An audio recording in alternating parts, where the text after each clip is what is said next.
Hello!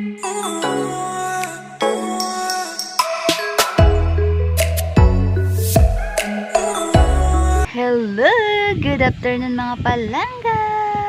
Welcome back to my channel. This is your Mama Jane. Jonah!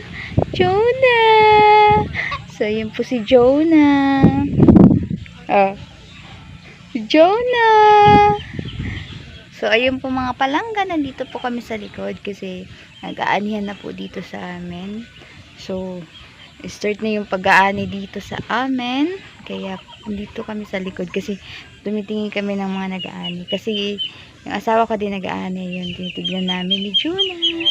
So, madaming sisiw dito ng duck. Sisiw.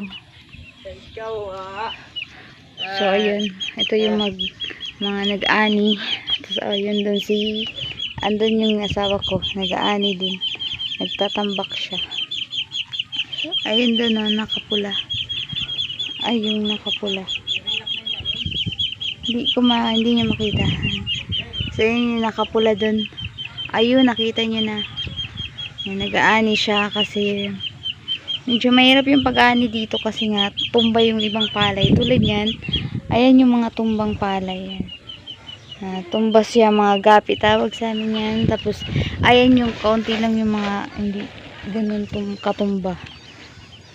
Tulad doon, nagaganda ng palay nila. Pero dito sa likod ng bahay, hindi maganda.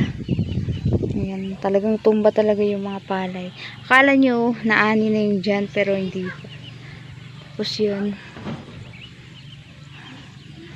Ayan yung mga palay na hindi pa naano. So, yun mga langga. Nag-aani pa talaga yung asawa ko kasi nga may araw pa naman yun. May araw pa. Kaya kailangan niya kasing makaani ng madami-dami naman. Ayun yung mga palangga. May sakit nga pala si Jana. Kaya hindi ko siya kasama. Simula pa nung Sabado. Nag-start yung niya. Inuubo kasi siya ngayon. Parang hirap na siya umubo. Kasi nga tuyong-tuyo yung ubo niya.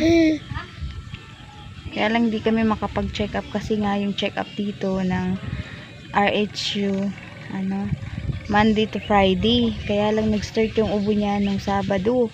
Tapos nagkalagnat siya hanggang ngayon nalalagnat pa rin siya pero hindi naman mataas, hanggang 37 na lang.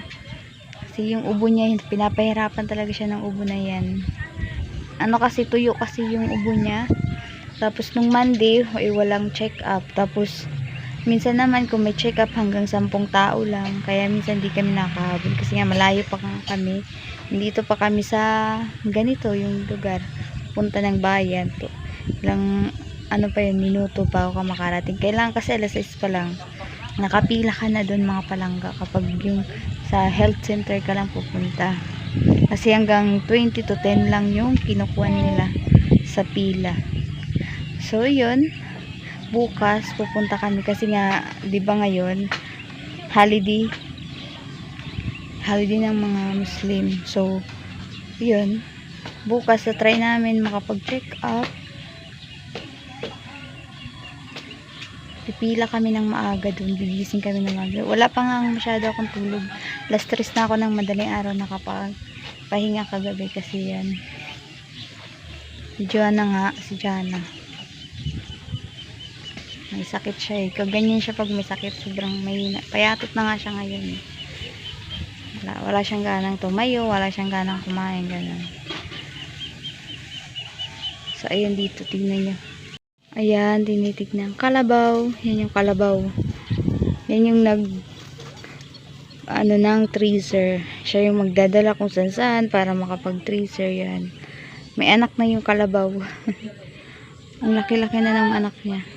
Si tatay yan, si tatay. So, dito namin tinatali yung kalabaw pag ganitong oras na, hapon na. So, yun. Tuwang-tuwa si Juna. Juna!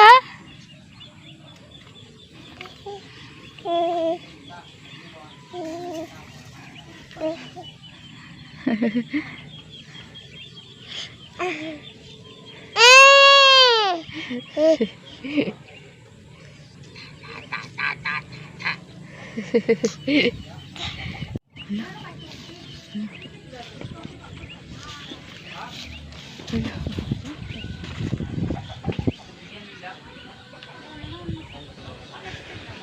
tayo usog kasi pupunta yung kalabaw sa amin.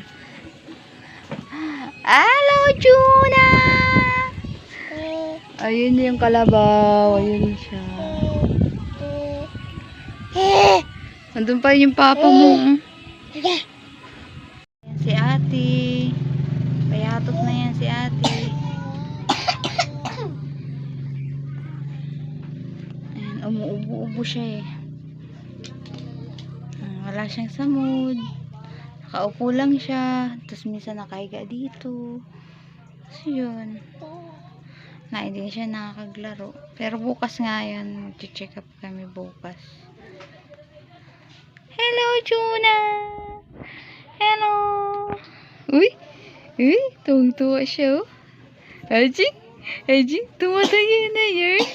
Tayong-tayo na yun. Ate. So, hindi ko nga pinapalapit din si Juna kay ate masyado. Ngayon lang kasi nga ano ko siya. Kasi ganyan na.